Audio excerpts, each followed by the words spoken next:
Hello and welcome guys. Today we have a ladder match between two players that are lower than 1000, so kinda like noobs like me. I mean, I think that I'm ladder rated like 1000 or so. So here what I want to do is to explain just some simple mechanics for new people, beginners that are around this rating or even lower, because it's not easy to understand how the top players play, why they do these choices. If you want to learn, also there is the channel of Jagged Appliance that is a really good player and teaches very well. So in a map like this, that is kinda like a 5 by 5, a little bit more than the land in the middle, and you have an hydro close to you, you want to go for the hydro first. So the deal is that you get 2 maxes and then you go for the hydro. So both these guys are not really. You can also take 3 max and go for the hydro, but it is that you don't want to run out of power before finishing the hydro. Let's see if Looming run out of power. No, because he has built a couple of power first. And shmelum is kinda running out of power, but he will finish it just soon enough, so that's not bad. At the beginning you don't want to stall on the first hydro that you make, because you will lose a lot of time catching up then. So expansion. Of course engineers are important at the beginning, but you also want to harass with some units, so shmelum decided to go for a flare that is weak. Of course we have Aeon versus Aeon, so we only have Auroras as tanks, and I don't want to get into the differences between races, but the idea is that Aeon have the tank with the biggest range, and Tech 1 is the only tank that can outrange the ACU on Tech 1, I think. So it's really good when you have a lot of them, because you kill the units before they actually reach you. But in this case we're kinda even, because it's a mirror match. With the ACU, when do you want to move out of the base? So Jagged explained that ideally if you see that you run out of mass, and so if you stay in the base your build is not gonna be efficient, then you move, because you leave your engineers doing the job and you can spend this time, instead of staying in the base, going towards your objective that you can secure, which in this case are the two sort of expansion, 1 and 2. So this one is the closest one for the red guy, so probably is gonna go here. Actually Looming decided to go on this side, so taking the long route, taking these maxes in the between. And then we also have an air factory.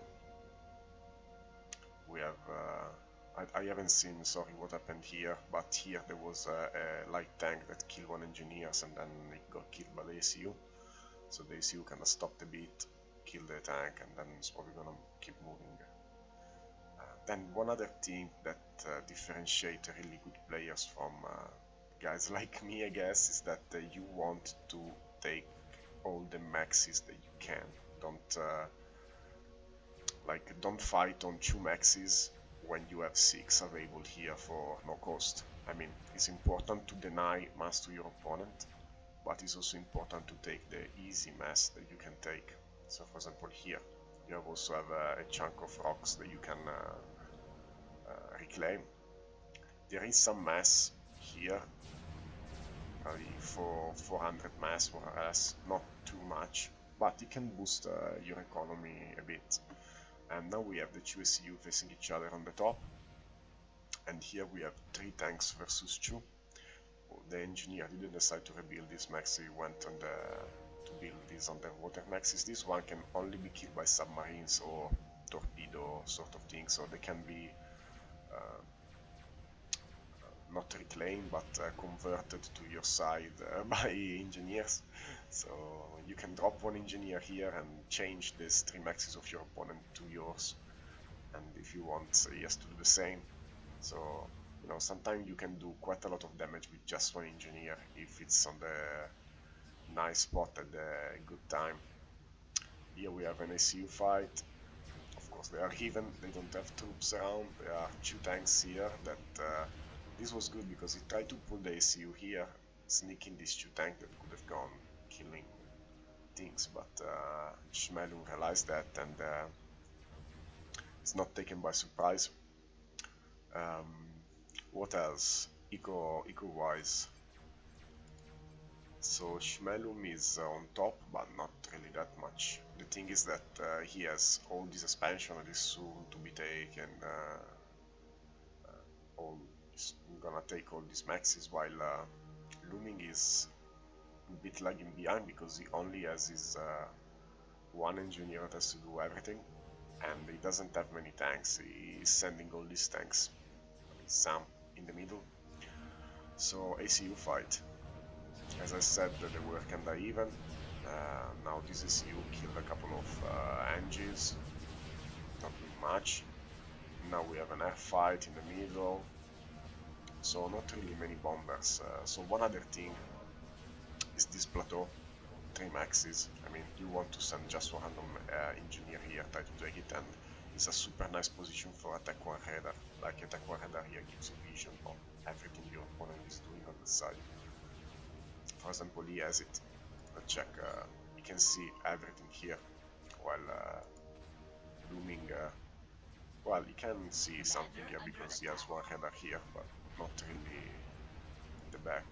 So now Shmelum decided to retreat a bit, and they're kinda even at point wise. Well, Shmelum has a little bit less. There was a raid, kill on max and was protected. This raid here is going to kill everything down here. Like there are no troops, no factories, nothing, just hydrons and the maxes. And this is not good. And when you lose one expansion, there are 2 things that you can do, of course. Try to retake it as fast as possible, and damage your opponent as fast as possible, because if not, you know that you're gonna slowly lose the game because you don't have enough mass to support unit production. So this ACU is going in, taking damage, and factories are not easily taken out because they have a lot of hit points. You see, they go down quite slowly, even for the ACU. So now we have Shmelum that is going back. Doesn't have. They're kinda even, and yeah. So this is the turning point, because when you're like this, Looming thought, well, I can take Shmelum ACU out. I have these troops with me. His troops are far away, so I can do some damage. And in fact, this is what he's doing.